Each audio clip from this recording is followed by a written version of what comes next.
La première table ronde a pour intitulé Accélérer vos ops avec la Gen AI, et elle sera modérée par Stéphane Adinger, qui est CTO AWS France. Bonjour à tous, merci. Alors, ils sont timides, on peut les accueillir. Donc merci à Ludi, Sven et Adrien. Ah bah il y a des micros de l'autre côté aussi, comme ça on va pouvoir en distribuer un chacun. Donc on est en avance, c'est assez magique, ça arrive rarement dans ces événements. Donc en tout cas merci de votre présence. On va parler dans ce premier panel, vous pouvez vous asseoir d'ailleurs, mais, ici là, d'IA générative, sans surprise bien sûr.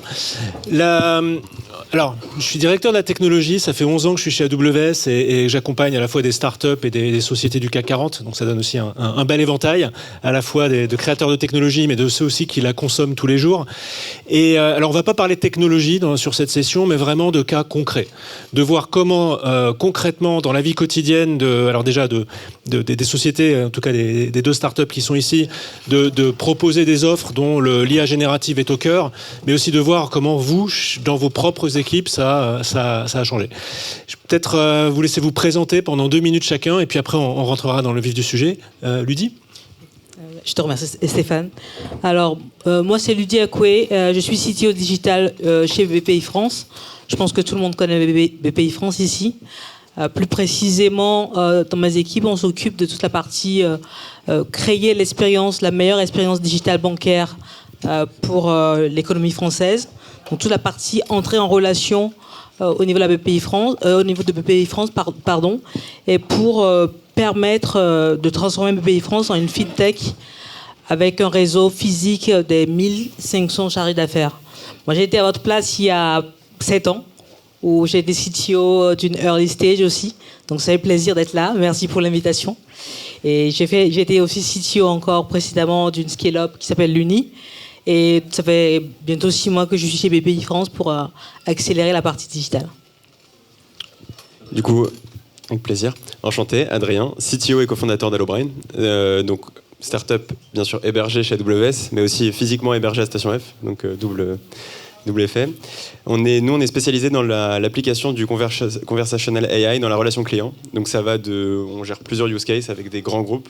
Nos clients sont plutôt Club Med, Picard, SNCF, on travaille aussi avec l'État français. Nous, nos sujets, ça va être l'analyse des feedbacks, email, tickets CRM, donc des analyses textuelles à l'analyse de sources audio, donc les appels téléphoniques. Ça peut être l'analyse à la fois des sujets évoqués, donc pour que les entreprises sachent pourquoi les clients leur appellent, quels sont les problèmes qui prennent le plus de temps, comment sont gérées les ventes, jusqu'au ce qu'on appelle le quality monitoring. Donc ça, c'est un vrai sujet là où les gens, dans les centres d'appel et les outsourceurs, ils écoutent les appels pour vérifier que les agents suivent bien les grilles. Et nous, ce qu'on propose, c'est d'automatiser ça. Et ça va jusqu'au callbot et chatbot. Et donc, dans tous ces cas d'usage, on utilise le Gen AI et on pourra parler un peu de ça. Merci, Sven.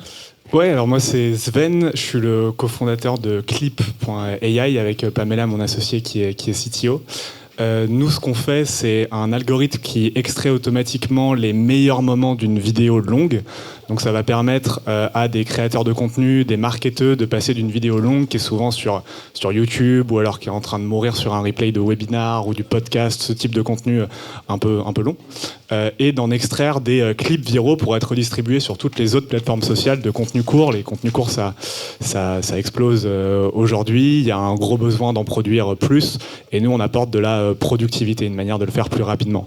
Le gros objectif derrière, c'est de l'automatisation d'édition vidéo. Nous, passer du long au court, on le voit comme vraiment la première partie. Et comment on fait ça ? On analyse à la fois ce qui est dit et comment c'est dit, c'est-à-dire le texte et l'audio. Donc on s'adresse surtout à des vidéos qui sont conversationnelles. Voilà pour un petit intro sur la tech et on va en dire plus. Oui, on reviendra plus en détail. En tout cas, merci. Ludi, je vais peut-être commencer par toi parce que à la BPI, tu as un peu cette place de tour de contrôle où tu vois passer beaucoup de choses. Tout à fait. Est-ce que tu peux nous partager un petit peu ce que tu vois, notamment sur l'IA générative et ce que ça t'inspire ? Oui, alors, en fait, ce qu'il faut dire sur l'IA générative, c'est qu'aujourd'hui, il y a une stratégie nationale d'accélération. Le maître mot ici, c'est d'accélération de l'IA générative, dont par exemple le plan de France 2030 en est le bras armé, coopère d'ailleurs BPI France. Et donc cette accélération se situe autour de 3 grands appels à projets, par exemple. sur de l'IA embarquée. Donc, il y a un appel à projet sur de l'IA embarquée, sur de l'IA de confiance. Donc, c'est de l'IA dans les systèmes critiques où on va s'attacher à l'explicabilité, à la sécurité, à la sûreté de fonctionnement. Et sur ce qu'on appelle l'IA, les communs numériques. C'est comment, pour que la France puisse être championne en 2030, comment on crée des groupes, des communs pour pouvoir permettre à tout le monde d'innover, en fait. Donc, ça, c'est le premier aspect. Et après, donc, par rapport à donc, BPI France, notre mission, c'est de financer, d'accompagner les entreprises, mais toutes les entreprises. Donc, les startups, aujourd'hui, c'est 15-17%. Donc, être catalyseur de la partie GNA des startups, mais aussi accompagner les PME, les TPE, les ETI. Hein. Et par rapport à ça, d'un côté, il y a toute la partie financement plan 2030, France 2030, et de l'autre côté, il y a tout un accompagnement autour de la culturation, via des programmes qu'on a comme IA Booster chez nous, qui permettent d'avoir accès à des webinars, à de la formation, à de l'écrit, et également à ce qu'on appelle des DIAG, des diagnostics d'IA, IA Data, qui permettent en fait aux entreprises PME, TPE de venir nous solliciter pour identifier leurs nouveaux axes de croissance par l'IA. Voilà. Super intéressant. Alors, peut-être, donc on reviendra après sur BPI France. Sven, je vais commencer par toi pour les offres. Justement, ça, je pense que ça a titillé pas mal la curiosité de tous. Je serais intéressé de voir en fait comment l'IA générative, parce que si je comprends bien, c'était pas forcément présent au début du produit. Comment déjà pour vous ça a changé, ça a transformé la manière de travailler et comment, du coup, pour vos clients aussi, comment ça change leur manière d'aborder. Oui, carrément. C'est vrai que nous, on a commencé Clip il y a 2 ans et demi, bientôt 3 ans, donc avant le gros buzz IA générative et avec ces LLM. Nous, à la base, le produit, donc le produit, la techno, c'est des algos qui analysent du texte et de l'audio pour sortir des moments qui sont sémantiquement indépendants les uns des autres, c'est-à-dire qu'ils vont avoir un sens tout seul au sein d'une vidéo longue, et ensuite on va les classer en prenant les moments les plus intéressants et en les mettant du coup en avant par rapport aux autres. Et ça, au tout début, nous, on nous disait que c'était pas possible de le faire. On parlait à d'autres boîtes qui nous disaient, nous, on fait juste une plateforme, enfin un logiciel qui permet d'extraire manuellement à partir du texte les contenus les plus intéressants. Et nous, on s'est dit non, c'est possible, on va le faire, on va sortir des algos, mais des algos de NLP simples pour isoler ces moments sémantiquement indépendants et automatiser cette tâche-là.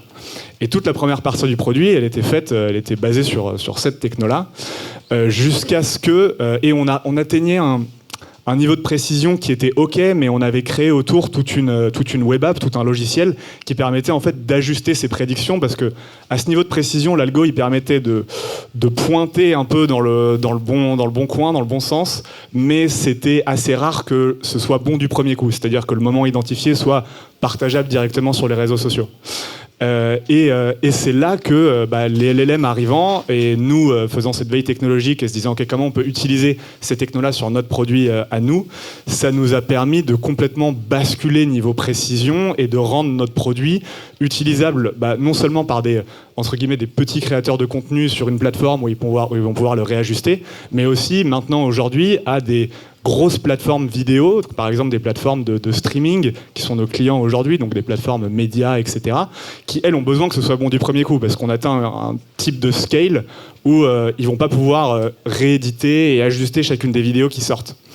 Et grâce au LLM, grâce à notre utilisation des LLM, donc nous, je pourrais peut-être redétailler ça après, mais on a une stratégie très open source, c'est-à-dire qu'on ne va pas chercher des LLM privés type OpenAI, on teste du Llama, etc.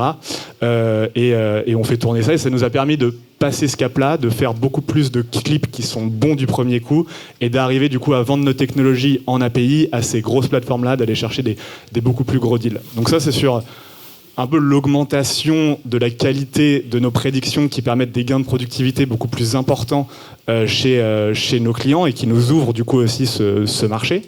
Je pense qu'il y a un autre truc intéressant dont j'ai envie de parler si j'ai le temps.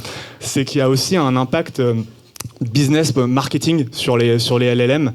Nous, quand on a commencé et qu'on allait voir des plateformes vidéo, des C-level, des gens qui pouvaient prendre les décisions, et qu'on leur expliquait qu'on allait sortir automatiquement les moments les plus intéressants de leur database et les remettre sur les réseaux sociaux, ils nous disaient c'est pas possible. Un peu sceptique, c'est ça, ouais, ça marchera jamais. Ça marchera jamais. Je pense que vous l'avez tous vu, le syndrome, ça ne marchera jamais. Exactement. Donc ils nous regardaient un peu comme ça, et ça avait du mal du coup à nous ouvrir des portes pour aller faire des tests et leur prouver que ça marchait un petit peu avant, et aujourd'hui d'ailleurs ça marche très bien. Mais le gros atout de tout ce mouvement LLM, c'est que maintenant, tous ces gens à qui on parlait avant et qui n'y croyaient pas, aujourd'hui, ils croient à fond et sont même ultra demandeurs de comment je peux utiliser l'IA générative dans mon produit. Et du coup, ça nous donne l'opportunité de leur montrer que ça marche, qu'il y a des vrais gains de productivité derrière et qu'il y a un vrai besoin, que ça répond à un vrai besoin métier pour eux. Et voilà, donc finalement, pour nous, ça nous a fait passer un cap, tant en termes de tech que de développement commercial. Ça marche pour les films de vacances personnels? S'il y a beaucoup de dialogue, ça marche. Ouais, ça marche. mais j'imagine bien aussi, je plaisante un peu, mais voilà, les films de 2h30 réduits à 15 minutes. En tout cas, c'est intéressant, je trouve, c'est super intéressant, puisqu'on passe d'un modèle où, si je comprends bien, ça prémâchait le travail, finalement, ça préparait, ça faisait déjà un gain de temps, mais il fallait ce travail humain à la fin, alors que là on arrive à faire quasiment du premier coup. C'est quoi quasiment d'ailleurs? C'est 80%? C'est 90%. 90%, wow, c'est impressionnant. Adrien, je me tourne vers toi. Donc là aussi, on l'a compris, un impact extrêmement fort sur les processus métiers. Ouais. On est en plus face aux clients, donc c'est de la relation client. Donc tout l'enjeu justement, c'est ce qu'on marquera, c'est que ChatGPT est arrivé, on réalise qu'on peut avoir des conversations et que ça y est, avec l'IA on peut parler. Ce qu'on remarque un peu en pratique, c'est qu'il y a peu de cas d'usage déployés de chatbot en LLM déployés par des grandes boîtes. Pourquoi ? Parce qu'il y a au moins deux raisons. La première raison, c'est les attentes. Les LLM ont une certaine forme d'instabilité du fait même que leur tâche principale, c'est de prédire le prochain mot. Et aussi, il y a un autre niveau d'attente, c'est que maintenant que les gens ont accès à ChatGPT, ils ont l'impression qu'ils vont avoir accès à un IA avec lequel ils vont pouvoir parler et avoir n'importe quel type d'information avec n'importe quel type de question. Ce qu'on remarque, c'est qu'il y a une limite des LLM telle quelle, c'est qu'on ne peut pas savoir quelle information il va sortir, comment il la sort, et on ne peut pas non plus les entraîner à apprendre une information, parce que pareil, si on l'entraîne avec une question et une réponse, on ne sait pas si cette question-réponse va se généraliser. Et en plus, on a peu de manipulation dessus. Donc en général, ce qu'on applique, c'est ce qu'on appelle du Retrieval Augmented Generation. Exactement, donc tout le monde connaît un peu. Du RAG, pour l'audience. Ouais. Et ce qui est assez intéressant, c'est un peu de voir comment on doit, en tant que start-up, aider le marché à maturer et à comprendre qu'en fait, le vrai sujet d'un chatbot en production pour un usage, pour des clients finaux, c'est pas tant le LLM qui va être choisi, mais c'est plutôt la méthode qui va être choisie et tout le travail qu'on va avoir pour faire du RAG. Le principe du RAG est assez simple, c'est de prendre l'avantage principal du LLM, qui est celui de prendre une donnée d'entrée et la manipuler. On a tous constaté que quand on veut rédiger un email et qu'on a un peu envie d'accélérer le processus, on rentre les idées principales, on demande à ChatGPT de le rédiger, il le fait très bien, c'est assez fiable. Par contre, quand on va demander des informations précises, on va tout de suite constater qu'il peut sortir des informations vraies comme des informations fausses. L'idée du RAG, c'est en amont d'avoir tout un système complexe pour aller récupérer les informations pertinentes qui permettront au LLM ensuite de prendre l'information d'entrée, la question, et répondre. Je suis curieux parce que de par les clients avec lesquels on travaille, donc du RAG, ça se fait aussi souvent en interne, mais faire ça sur de la relation client, c'est souvent vu comme risqué, parce que si le système se met à, je ne vais donner qu'un peu extrême, mais se met à insulter les clients ou raconter n'importe quoi, c'est très dangereux. Exactement, c'est plus le raconter n'importe quoi, parce qu'en fait, ce qu'on constate, c'est qu'il y a plusieurs challenges. Le challenge numéro 1, c'est de sélectionner la bonne information, mais surtout de sélectionner le bon niveau d'information, parce que comme les gens face à ChatGPT s'attendent à que le système réponde à n'importe quelle question, il faut qu'en pratique, le système de RAG, qui n'est pas le même système qu'un LLM pur, soit capable aussi de répondre à n'importe quelle question. Et du coup, il y a tout un travail en amont sur les données pour à la fois être capable d'avoir des données agrégées, des données précises, ensuite être capable de sélectionner les bonnes données et donner les bonnes réponses. Ensuite, le deuxième challenge, ça va être la stabilité et la fiabilité par rapport à des données précises, c'est-à-dire apprendre au LLM à, par exemple, dire des choses aussi bêtes que quand dans une liste d'informations, il regarde et qu'il n'y a pas l'information au lieu de répondre je n'ai pas d'informations là-dessus, mais dire il n'y a pas de, par exemple, nous, le plus gros sujet RAG en ce moment, c'est avec Lumen et c'est en train d'avancer justement pour les déployer auprès de clients finaux. Et il y avait un problème justement, c'est quand les gens, donc au début c'était utilisé en interne, et quand les gens demandaient est-ce qu'il y a telle activité dans tel resort, au lieu de dire il n'y a pas l'activité, je n'ai pas d'informations sur cette activité. Ce qui pour un outil interne, on peut apprendre à l'utilisateur qu'il faut interpréter ça comme l'absence de l'activité, mais en pratique, pour un utilisateur final, c'est pas acceptable. Le deuxième challenge aussi, c'est la capacité à sélectionner des informations précises de façon déterministe, c'est-à-dire on veut demander par exemple quelles sont les activités incluses. On ne peut pas répondre à une activité qui n'est pas incluse. Donc on ne peut pas compter sur le LLM pour, étant donné une liste d'activités, nous donner filtrer lui-même. Il faut vraiment qu'on soit sûr que la liste qui va être donnée est la liste des activités incluses. Donc il y a tous ces enjeux commerciaux et du coup, il y a 2 solutions pour régler ces problèmes. La première est d'avoir un système très très avancé pour sélectionner des informations pertinentes, apprendre à lui donner des exemples en amont de façon dynamique, les générer avec des modèles plus gros parfois, des exemples pour lui montrer la bonne pratique, et en plus le fine-tuning de LLM spécialisé dans le Retrieval Augmented Generation, sujet sur lequel AWS est une super plateforme pour le faire. Merci, c'est gentil. Et du coup, vous le faites aussi sur les centres d'appel, donc sur du vocal également? Exactement, donc chatbot et callbot, il y a un peu ce sujet de Retrieval Augmented Generation et aussi contrôle de la conversation, et après on a d'autres sujets qui sont de l'analyse sémantique, etc. Mais là, la mise en production, donc c'est plus notre force, c'est notre capacité à avoir des algorithmes performants en utilisant les LLM, mais après là on a moins ce problème parce que la sortie est contrôlée en fait. Donc la sortie c'est une liste de sujets qu'on peut vérifier à la main et éviter qu'il y ait des problèmes. Donc là, ce que tu nous promets, c'est la fin des serveurs vocaux où c'est appuyer sur 1, appuyer sur 2. Exactement. Ok, ceux qu'on adore tous. Sachant que en plus il y a des technologies maintenant de text-to-speech exceptionnelles, donc on a l'impression de parler, on s'approche d'avoir l'impression de parler à un humain. Ouais. Ludi, peut-être, je suis curieux de savoir aussi à BPI France, vous utilisez de l'IA générative? Oui, bien sûr, on n'a pas attendu la mode pour se mettre à l'IA. Donc il y a une différence entre l'IA classique, traditionnelle, et la générative AI. En fait, le shift, c'est de passer d'une IA portée par une cellule d'expertise, dont les data scientists et analystes, et passer sur un usage global. Donc chez BPI France, en fait, on a un sponsoring très fort du COMEX général. Le BPI France est quand même une ETI, une banque de taille intermédiaire. On est environ 6000. Donc derrière, il y a un sponsoring très fort du COMEX général et une machine qui est en marche avec un lead IA qui est au digital avec moi, qui travaille avec moi, et qui travaille avec tous les métiers. En fait, la stratégie chez BPI France, c'est de transformer les métiers en prescripteurs, pilotés par les use cases, et marcher, avancer, et apprendre en mettant au cœur quand même la réglementation, puisqu'on a une banque. Donc typiquement la compliance qui est dans les task force qui se retrouvent chaque 2 fois par semaine. Donc il y a un café IA où on discute des avancements, des use cases, et on crante les use cases aussi par des POC. Notamment en ce moment, on est en train de mettre en place une stack de générative AI en interne via bien sûr l'architecture RAG. Donc c'est assez classique. Et des POC où on discute aussi avec les startups du marché, où on les fait venir pour discuter nos use cases, comment on va pouvoir les tester, etc. Et donc, grosso modo, donc, il y a toute cette énergie-là qui est bâtie sur un élément clé, c'est l'acculturation de tout le monde des collaborateurs.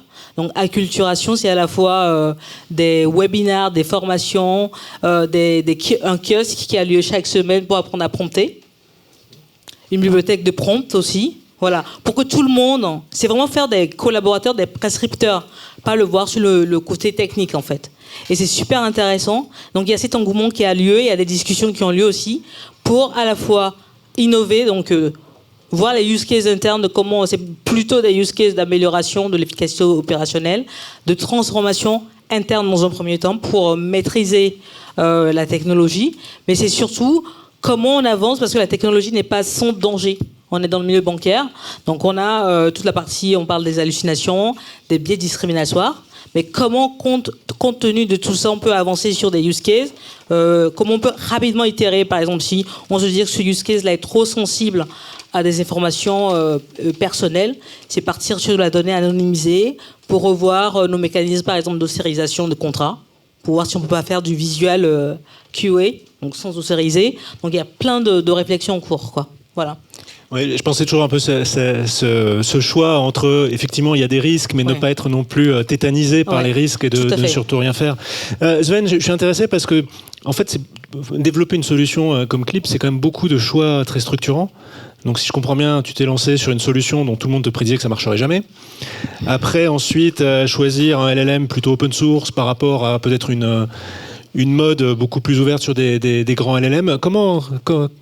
Comment tu as géré tout ça en fait, et ma question derrière, c'est quel conseil tu donnerais aux startups early stage justement par rapport à toutes ces grandes questions au fur et à mesure? Je pense que j'ai la chance d'avoir une super associée déjà, parce que c'est sur les choix technologiques, je dois rendre. Elle est pas là, non, elle est pas là. Mais je dois rendre à Pamela ce qui est à Pamela. C'est elle qui a fait ces choix-là, c'est elle qui a cru dès le début, et elle l'a incarné, elle a dit que c'était possible, et elle l'a fait dans les limitations qu'on a connues avec les modèles de NLP simples. Donc on s'est dit ok, on va construire autour pour adapter. Et je pense que voilà, même aujourd'hui, avec les LLM et sur toute la variété de use cases qu'il peut y avoir, il y a toujours une limite, il y a toujours un moyen d'ajuster à la fin pour lisser la relation client au bout. Il y a moins de risques. Enfin, tu peux toujours te rattraper, c'est ça que tu veux dire? S'il y a une erreur. C'est vrai que dans notre cas, après, si on publie, dans le cas de certains de nos clients qui veulent publier directement sur les réseaux sociaux, et les médias qui ont des lignes éditoriales qui sont beaucoup plus exigeantes que celles d'un petit créateur de contenu, on arrive quand même à des niveaux de précision où on est scruté très très fort. Tes conseils alors, si tu en as un ou deux? Ça va être peut-être un peu bateau, mais faut croire en soi. Pour moi, faut y aller, faut se lancer, faut pas oublier de faire de la veille technologique. Je sais que nous, l'arrivée des LLM, on l'a d'abord senti par l'arrivée de concurrents qui sont arrivés très très vite sur le marché, très très fort, en un peu skippant toute la partie R&D que nous on avait fait avec nos modèles open source fine-tunés, branchés les uns dans les autres, etc. Eux ils ont dit LLM, et d'un coup ils arrivaient à un niveau de précision qui était quand même assez similaire au nôtre. Donc là on a commencé à... C'est ça aussi qui nous a poussé au choix de se dire ok, comment nous on peut utiliser cette technologie là pour améliorer ce qu'on fait déjà et consolider notre position. Donc voilà, il faut aussi se dire que c'est itératif, faut écouter le client et voilà, ce serait... Merci Sven. Adrien, aussi tous ces choix structurants, et ça fait combien de temps d'ailleurs que vous existez, Nous, ça fait 3 ans, je n'ai pas dit, depuis 2020, et on a pris le tournoi LLM dès qu'il est arrivé. Ouais. Pour nous, mais c'est intéressant parce que c'est le changement qu'apporte les LLM, justement, c'est très intéressant. Nous, notre vraie valeur, c'est un peu sur l'assemblement des technologies existantes qu'on va apporter à nos clients. Donc tout l'effort qu'on met, ça va être pour le produit final que nos clients vont utiliser. Et du coup, toute avancée technologique en général pour nous est bonne, et après on va faire les efforts minimum qu'on aura besoin de faire pour amener la meilleure technologie possible. Donc par exemple, on va pas créer notre propre LLM, mais ça je pense que personne. Les modèles de speech text, on parle d'open source aussi, qu'on va fine-tuner pour avoir les meilleures performances. Ensuite, après en général sur l'LM, vraiment je pense que la clé pour comprendre à quoi ça peut servir, c'est vraiment... Il y a 2 cas d'usage. Il y a les très très gros LLM. Il y en a un en particulier, GPT-4. On peut voir ça comme un assistant pour tout, mais très difficile à utiliser en production parce que cher, principalement, un peu long, etc. Et ensuite, tous les autres LLM, c'est vraiment de la manipulation de données. Donc, pas espérer beaucoup d'intelligence, mais espérer qu'ils comprennent un contexte, ils comprennent les informations générales, et ils soient capables de par exemple, faire une classification ou de sélectionner les quelques bonnes informations et bien les formater pour répondre. Et je pense que c'est vraiment ça l'apport des LLM, et c'est vraiment une brique dans un ensemble beaucoup plus grand de technologies. Et ça, c'est vrai qu'il y a un vrai travail d'acculturation là-dessus. Même nos clients, parfois, qui faisaient des communications... Ils pensent que c'est magique et que ça marchera tout seul. Pire, ils citent les entreprises de LLM qui sont les LLM qu'on utilise. Donc en fait, je sais pas, OpenAI est cité parfois, ou Anthropic, mais qui sont même pas au courant qu'ils travaillent avec le même, parce que c'est nous qui construisons la technologie autour. Donc je pense que c'est aussi ça qui est intéressant, c'est ce travail d'acculturation sur l'usage des LLM et l'apport que ça a, ce que ça fait, et surtout ce que ça fait pas. Ouais. En tout cas, 2 exemples où vous vous êtes lancé alors que les LLM étaient, on va dire, beaucoup moins connus. Je ne vais pas dire qu'ils existaient peut-être, je sais même pas même. Ça a dû commencer 1 an après. Oui, ça a dû commencer 1 an après, mais en fait aujourd'hui c'est une brique importante. Ludi, pour conclure, peut-être. Oui, alors moi, en fait, nous aussi, chez PPI, comme on travaille à accélérer les startups en GNI, en IA de façon générale, ce qu'on observe quand même dans l'écosystème, il commence à avoir une structuration, en fait. Donc la structuration, c'est effectivement ceux qui fournissent les modèles de façon générale. On a Mistral, on a Poolside ou Lighton. On va avoir aussi ceux qui nous fournissent du tooling. Grosso modo, quand je dis tooling, ça va être de l'orchestration. On a Dust, par exemple. On a Explain, pour tout ce qui va être étatique, en tout cas administratif. Et on va avoir aussi ceux qui nous permettent la gouvernance, donc la qualité, la sécurité, les tests. On a Giscard, par exemple, qu'il faut citer. Et on a très, très peu d'usage.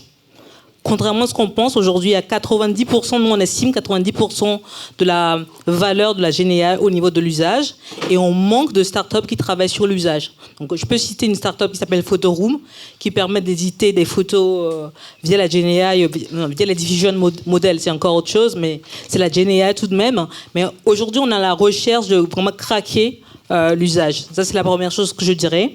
La deuxième chose que je dirais pour les startups qui veulent aller sur la partie GenAI, c'est ne pas oublier l'IA Act. Parce que, in fine, le job de ces produits-là, c'est d'être diffusé, d'être utilisé par des PME, des ETI, des grands groupes. Et les grands groupes ne vont pas se mouiller si, à un moment donné, il n'y a pas cette conformité sur la confiance, sur la sécurité. Donc aujourd'hui, je pense que c'est vendredi, c'est demain en fait, la signature. Nos startups, nos grands champions ont milité pour avoir quelque chose, un IACT qui encourage l'innovation. Mais n'oubliez pas de prendre ça en compte aussi dans l'hébergement des données, dans le traitement RGPD. Toutes ces réflexions qu'il faut avoir dès le départ. Et après, moi, ce que je dirais aussi, c'est que, dernier point, ne faites pas tout seul. Adrien, tu disais composer des choses. Aujourd'hui, on a un écosystème qui est assez vaste. Donc, essayez de voir ce que l'autre fait, comment vous pouvez réutiliser ce que l'autre fait, pouvoir composer et créer de la valeur. En fait, sur ces 3 points-là. Super, merci beaucoup. Il reste 5 minutes. C'est le temps des questions, si vous en avez. Ouais, une question pour vous. Mais Oui. Je n'ai pas votre prénom. Donc... Ludi. Vous disiez que vous faisiez des use cases opérationnels Oui. Au sein de la DPI. Oui. Des use cases, est-ce que c'est sur tous les métiers Est-ce qu'il n'y a pas une distance opérationnelle avec certains métiers pour gagner en efficacité et se rapprocher de leur réalité Voilà. Alors, merci pour la question. En fait, aujourd'hui, il faut imaginer qu'on a des groupes de travail. Donc, le chantier, c'est des groupes de travail qui travaillent sur des use cases à prioriser. C'est-à-dire que, je prends un exemple. Le métier de la garantie, ils vont travailler pour prioriser leur use case. Donc, chaque métier, il y en a 7 chez BPI France. Chaque métier va prioriser ses use cases. Et donc, ensemble, on va identifier les use cases les plus prioritaires, c'est-à-dire, par exemple, les use cases qui n'ont pas trop d'impact en termes de conformité, de compliance. On va aller sur ces use cases-là. Les use cases qu'on peut faire rapidement et qui vont créer de la valeur, qui vont nous permettre d'apprendre pour avancer. Donc, c'est comme ça qu'on priorise les use cases. Donc, en fait, pour te donner un chiffre, il y a une centaine de use cases qui ont été priorisés à travers tous les métiers du groupe. Une centaine. Et aujourd'hui, on a fixé 4 use cases pour 2024 qui permettent déjà d'accélérer beaucoup de choses. Voilà. Est-ce que j'ai répondu à ta question? Merci beaucoup. Une dernière question?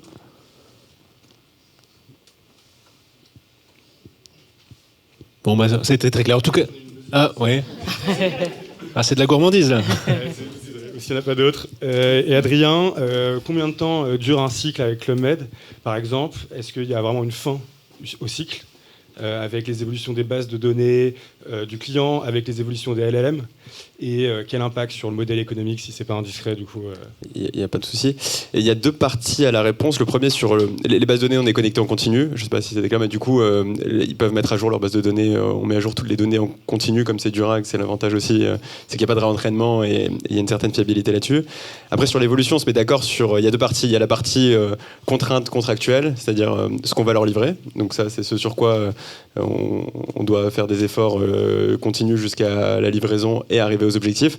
Et le deuxième effort, c'est notre effort constant de R&D, parce que justement, ça fait partie de notre R&D de développer les meilleurs bots possibles, les meilleurs systèmes de RAG possibles. Et ça, c'est de l'amélioration continue.